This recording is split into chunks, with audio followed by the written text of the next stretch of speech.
Dunia semakin VUCA. Pasti setuju sahabat semua dengan istilah VUCA ini yang arti sederhananya volatility, uncertainty, complexity, dan ambiguity. Volatility adalah gejolak kehidupan yang sangat ekstrim. Uncertainty adalah ketidakpastian. Complexity adalah kerumitan yang parah. Dan ambiguitas adalah punya banyak maksud, punya banyak arti. Tidak ada kejelasan. VUCA terjadi karena bermacam disrupsi atau kondisi di mana terjadi inovasi yang menyebabkan perubahan besar-besaran secara ekstrim ke dalam sistem yang baru. Kata disrupsi pada model bisnis baru misalnya, baru sah jika memenuhi juga unsur less government involvement atau berkurangnya campur tangan pemerintah dan regulator. Sistem baru yang lebih ringkas, mudah, dan murah. VUCA di dunia saat ini terdisrupsi model bisnis yang terparah adalah karena perang militer, perang cuaca, perang informasi, perang dagang, dan banyak lagi yang terjadi di dunia sekarang atas nama negara, atas nama wilayah, atas nama ideologi, dan berbagai alasan lainnya yang menyebabkan manusia menjadi serigala bagi sesama manusia. Kita detailkan lagi penyebab VUCA, biological warfare, yaitu perang biologi virus Wuhan misalnya, perang obat-obatan big farmasi dunia, perang militer di Ukraina, dan beberapa negara di Timur Tengah, perang pangan, efek terganggunya jalur pangan dan perubahan iklim karena perang cuaca.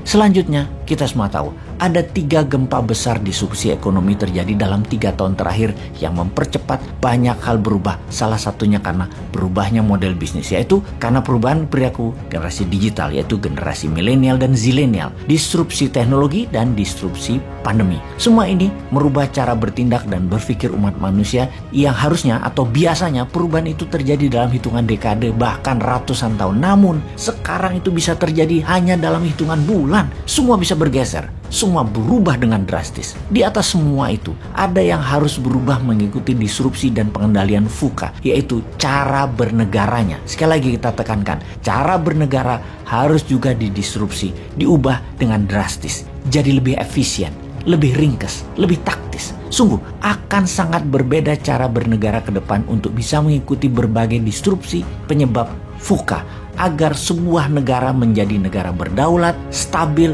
progres, dan sejahtera. Kita melihat ke dalam sekarang, masih cocokkah cara bernegara Indonesia selama ini? Kita tahu ada banyak cara bernegara dan kita pastikan cara bernegara tidak harus merubah pondasi negara yaitu Pancasila dan Undang-Undang 45. Namun cara atau how to-nya kita bisa ubah. Cara untuk membuat Indonesia menjadi negara kaya, makmur, kuat, berdaulat, sehat, pintar, dan bahagia warganya. Kita bisa, yaitu dengan mengubah 100% cara yang dilakukan oleh negara saat ini dalam sistem ekonominya. Itu yang kita fokuskan di awalnya, karena sungguh kesejahteraan adalah kunci kesehatan, kemakmuran adalah kunci pertahanan dan keamanan, kekayaan adalah kunci majunya kesadaran spiritual, majunya budaya, majunya sosial, dan kedaulatan sebuah negara tentunya. Bagaimana untuk membuat ekonomi Indonesia makmur, sejahtera, gemah limpah, loh jinawi, ijo royo royo, tentrem kertora harjo. Oh maaf pakai bahasa Jawa, artinya makmur, sehat, aman, subur, damai. Bener deh, rasanya sulit untuk masyarakat hidup menjalankan ibadah spiritual, mencari kebahagiaan kalau perut lapar, berpenyakit, hartanya dijajah, dan menjalankan kehidupan sehari-hari, barang-barang serta jasanya bergantung dari negara dan bangsa lain. Karena itu, kita harus mempelajari banyak hal di dunia luar sana sebagai pengetahuan atas apa yang terjadi di berbagai wilayah dan apa yang terjadi di tanah air karena pengaruh di luar sana.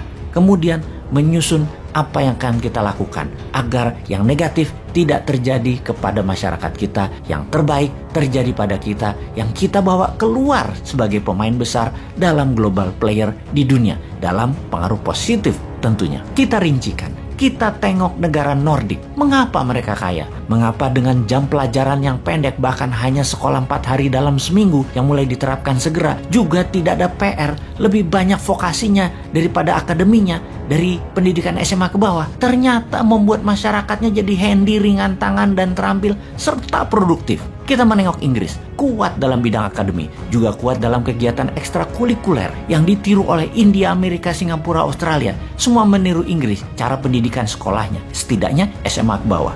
Tiongkok, Jepang, Korea Selatan, dan Indonesia cara pendidikannya semodel. Seperti misalnya menggunakan seragam, pelajaran kuat di hafalan, banyak tugas-tugas di rumah, panjang jam pelajaran sekolahnya. Dan menurut saya pribadi, Indonesia lebih pas bergaya seperti negara-negara Nordik pendidikannya. Karena pada dasarnya tangan rakyat Indonesia tuh terampil, budayanya kreatif, dan orangnya tipenya outdoor. Kita lanjutkan cara bernegaranya dengan melihat negara lain, dan kita ambil yang terbaiknya untuk kita tiru dan kita kembangkan sesuai dengan budaya dan sosial masyarakat Indonesia. Maka kita mendaftar mana yang terbaik untuk kita adopsi. Misalnya, pertanian terefisien adalah apa yang dipraktekkan Israel dan Tiongkok di Inner Mongolia. Perkebunan terbaik meniru gaya Perancis, Spanyol, dan Amerika. Perikanan, kelautan, Jepang, dan negara Nordik patut ditiru. Menanggulangi kenaikan permukaan laut dan turunnya daratan, kita meniru Copenhagen dan Amsterdam. Militer, kita meniru Amerika dan Tiongkok. Soft power, entertainment, musik, film, budaya, meniru Korea Selatan dan Hollywood. Teknologi, meniru Tiongkok dan Amerika. Jalur distribusi dan produksi, meniru Tiongkok. Taktik perang wilayah, meniru NATO. Taktik perang ekonomi, meniru obor. Strategi keuangan moneter dalam negeri, meniru renminbi. Swastanisasi membangun UKM, meniru Taiwan dan Tiongkok. Elit politik, meniru aristokrat politikus Eropa yang santun terdidik dan berorientasi ke rakyat. Kelolaan negara, meniru Singapura dalam masalah perumahan, sampah, lingkungan hidup untuk menjadikan Indonesia livable, workable, eco-living terbaik di dunia. Keuangan rupiah, backed by gold, menggantikan dolar. Ini semua akan membuat Indonesia the best maritime country in the world. The strongest country in the southern hemisphere, menjadi idaman dunia untuk tinggal dan hidup di Indonesia. Ini semua akan terjadi kalau setiap tahunnya ada 10 juta warga dunia mengantri ingin menjadi warga negara Indonesia. Kalau warga Eropa dan Amerika ingin pindah ke Indonesia. Kalau orang kaya Tiongkok ingin hidup di Indonesia. Kalau orang pinter India ingin hidup di Indonesia. Kalau orang alim ulama dunia ingin hidup di Indonesia. Kalau orang terbaik di dunia ingin hidup di Indonesia. Itulah cita-cita Indonesia ke depan yang pasti terjadi. Ngomong-ngomong, siapa yang akan menjadikan impian ini menjadi kenyataan? Old mind atau new mind ya? Silahkan dipikir-pikir dan dipilih deh.